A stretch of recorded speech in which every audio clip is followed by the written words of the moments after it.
आजमाइश में ईमान वालों का रवैया। आजमाइशें जिंदगी का हिस्सा हैं और हर इंसान को उनका सामना करना पड़ता है, लेकिन एक सच्चे ईमान वाले का रवैया उन हालात में मुख्तलिफ होता है।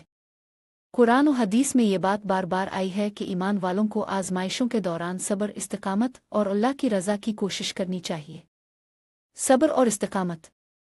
ईमान वालों का सबसे अहम रवैया सब्र होता है। जब भी वो किसी आजमाइश का सामना करते हैं, वो अल्लाह की रज़ा के लिए सब्र करते हैं और शको शिकायत से बचते हैं। हज़रत अय्यूब अलैहिस्सलाम की मिसाल हमारे सामने है, जिन्होंने बीमारी और मुश्किलात में सब्र का मुजाहरा किया। अल्लाह पर भरोसा। एक सच्चा ईमान वाला अल्लाह पर मुकम्मल भरोसा करता है।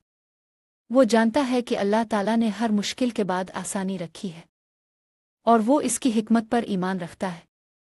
इसीलिए वो आजमाइशों में भी अल्लाह की मदद की उम्मीद रखता है। दुआएं और तौबा।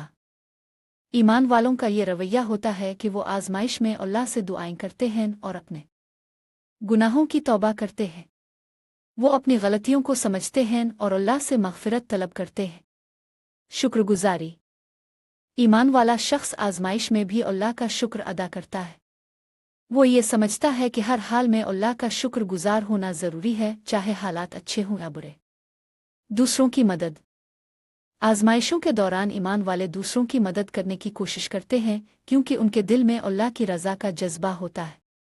वो दूसरों की मुश्किलात में शरीक होते हैं और उनकी मदद करते हैं।